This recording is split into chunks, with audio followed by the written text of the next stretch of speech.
Silk. The name says it all.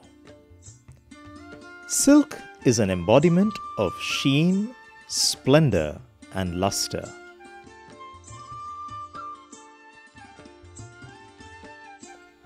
Whether religious festivals or wedding ceremonies, silk bestows an aura of sacredness to the occasion. Its majestic looks lend grace to its users and cast a magic spell on those who are a witness to its brilliance. Indians love their customs and traditions. The use of silk garments during festivities and good times is a norm and is carried out with much fanfare and style. Both old and young take immense pride in the grace of silken threads. The different hues and colorful dyes add to the beauty of this magic yarn. But how many of us know the ugly truth of this beautiful yarn? We kill about 50,000 little creatures called silkworms to produce just one sari. Every day, millions of such creatures are subjected to violent death in order to produce silk for our garments.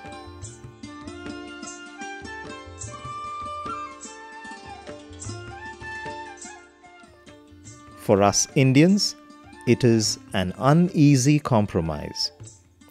In the land of the Mahatma, the silent screams of such innocent creatures are hard to ignore. Some crusaders of non-violence started looking for clean alternatives. One such Ahimsavadi in the state of Andhra Pradesh, Sri Kusuma Raja, at last came out with a fine solution with an undercurrent of peace. He came up with an escape route for both the silkworm as well as the silk users.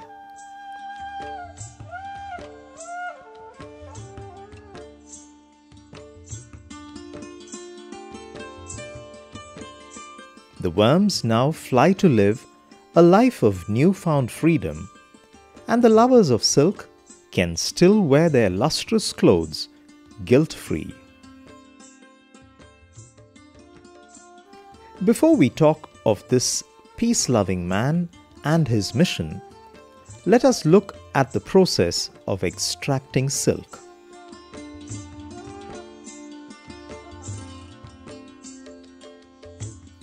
It is said that silk was discovered about 5,000 years ago, and legend has it that it happened in a garden in China, that while the princess was sipping her tea, when she plucked a cocoon from a mulberry tree, it somehow accidentally fell into her cup of tea. The princess was dazzled by the beauty of the spectacle in her teacup as strong white threads started unraveling. That little storm in her teacup went on to create big ripples all over the world as time passed by. There are several stages in the production of silk. It is actually the fiber which certain insects produce to build their cocoons and webs.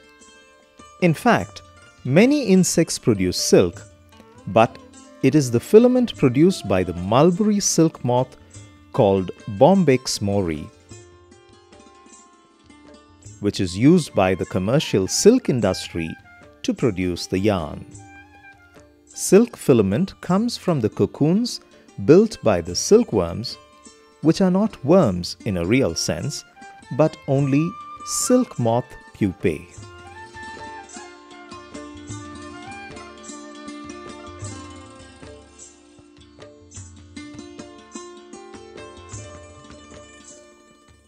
The art and science of cultivating silkworms is called sericulture. a field which offers employment and livelihood to lakhs of people in the country.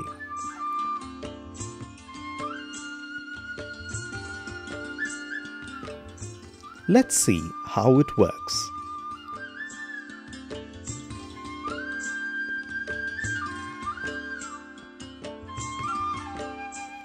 First, the tiny eggs of the silkworm moths are incubated until they hatch into worms. Then, they are placed under a fine layer of gauze covered with finely chopped mulberry leaves.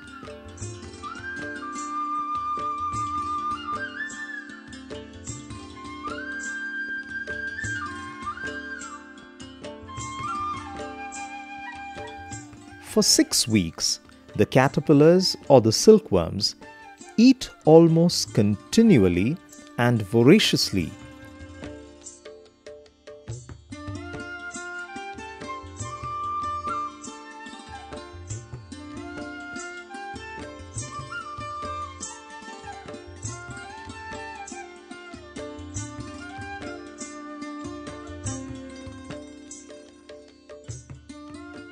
And increase in size tremendously.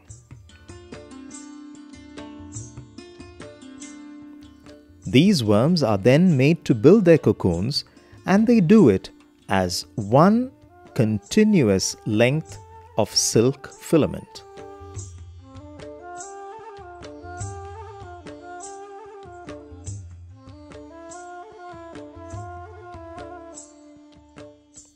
The worms have 2 large glands in them which secrete a liquid from a single exit tube in the head called spinneret. This liquid secretion from 2 glands harden on exposure to air and form twin filaments composed of fibroin, which is a protein material. A second pair of glands secretes a gummy binding fluid called sericin, which fuses the 2 filaments together. Do you want to know what it is that gives silk its sheen? It is the triangular shape of the filament and the light reflecting off those surfaces. Over a period of 3 days, the silkworm spins its cocoon, producing up to 950 meters of silk filament.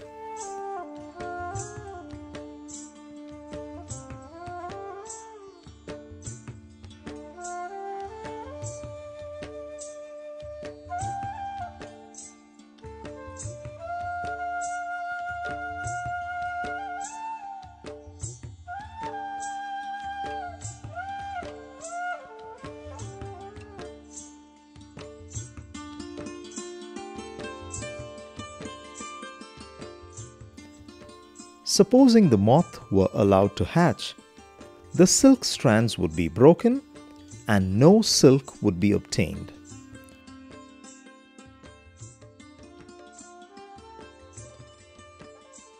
Now comes the sad part of our story. So, to preserve the silk strands, the pupae inside the cocoon are killed well before they hatch.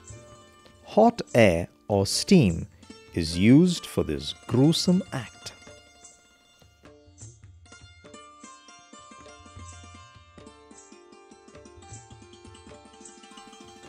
The silk is then unbound from the cocoon by softening the sericin and then delicately and carefully unwinding or reeling the filaments from the cocoons.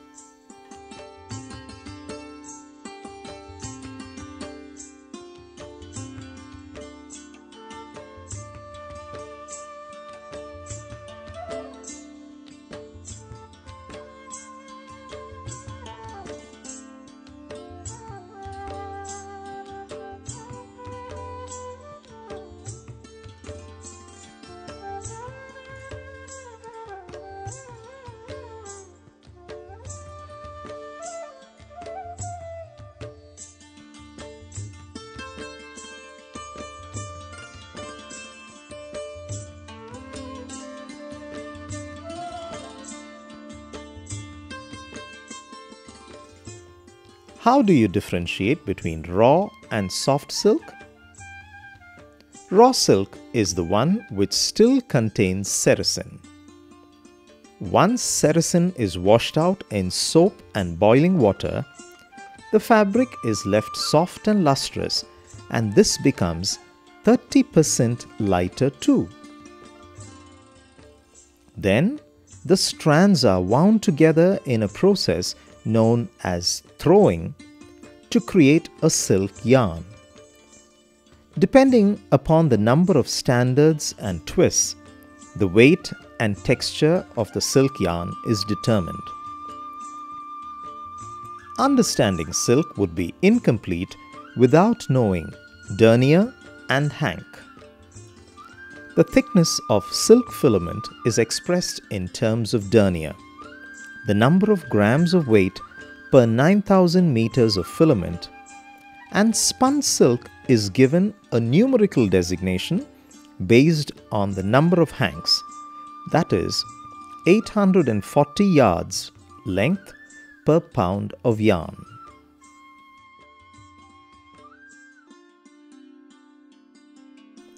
Another characteristic feature of silk is its superior strength.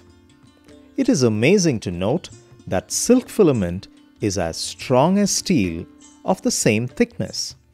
It is much stronger than cotton and wool. And since silk is also lower in density than cotton, wool or nylon, it is highly moisture absorbent. Now, let us look at the process of making Ahimsa silk and also get to know the man behind this clean technology. First, about the crusader. Necessity is the mother of invention. Such a moment came across Rajaya's life. In 90s, I come across Madam Janaki Venkataraman, the then president's wife, and she wanted to buy some sarees from APCO. We have taken all type of sarees from our APCO, and she has chosen some sarees and posed a question whether you have a saree woven without killing the silkworm. This question itched me, and I moved to explore how to do this. Rajaya resolved to find suitable alternatives and strove hard to look for a non-violent method of producing silk.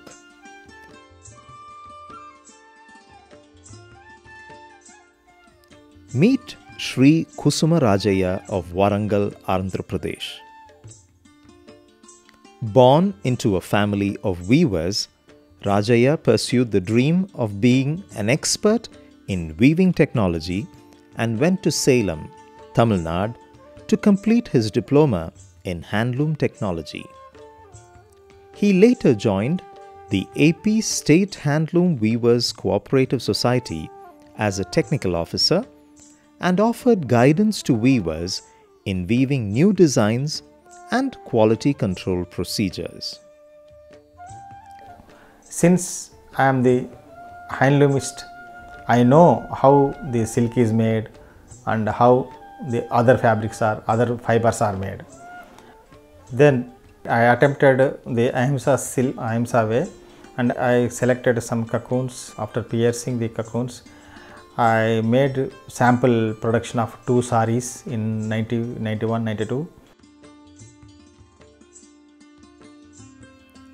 The entrepreneur Rajaya became a crusader for non-violent technology and projected his idea in 2006.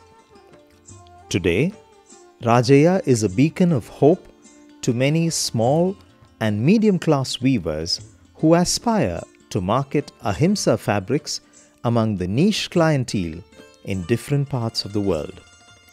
Today, though gradually, Rajaya's dream is being realized as scores of celebrity business magnates, politicians, and stars have made Ahimsa silk their fashion statement. Now, let's take a look at the process of extracting silk the Ahimsa way.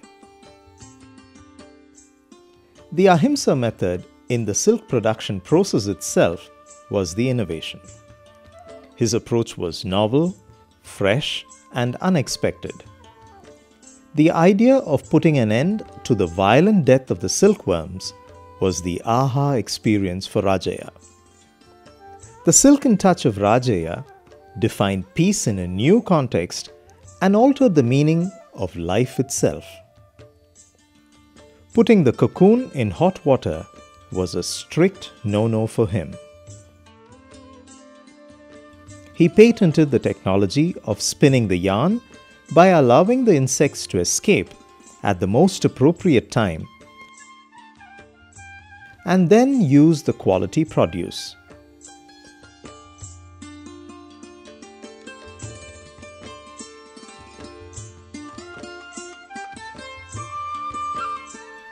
In the conventional method, 1,500 meters of filament could be extracted from one cocoon,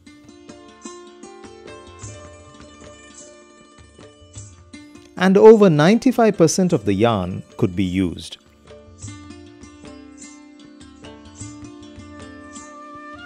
Whereas in the Ahimsa process, the yield was only 15%.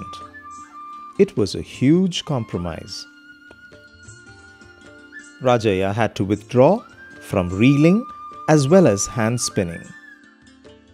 Instead, he did it mechanically to produce finer threads and quality garments.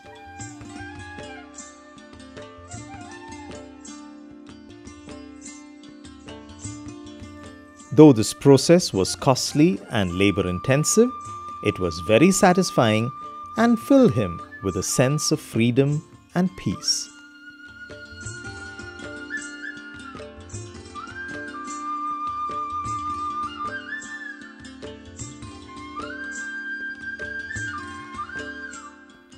Rajaya has successfully created about 30 designs including Kanchipura, Kalakshetra, Ikkat, Jamdani and Kalamkari printed saris. He has also used Ahimsa silk to create Dharmavaram, Gadwal and Venkatagiri saris. Other materials like salwar, kameez, stoles and dhotis were also created with Ahimsa silk. Since Ahimsa silk enjoys two distinct advantages, that is, they don't wrinkle easily, and secondly, they are more air permeable. These fabrics have attracted the attention of the couture conscious both in India and abroad. A way has been shown and a humane and compassionate alternative has been developed. It is time we all started respecting the spirit of Ahimsa. Let us join the crusade of this bold entrepreneur and declare to the world that we value life.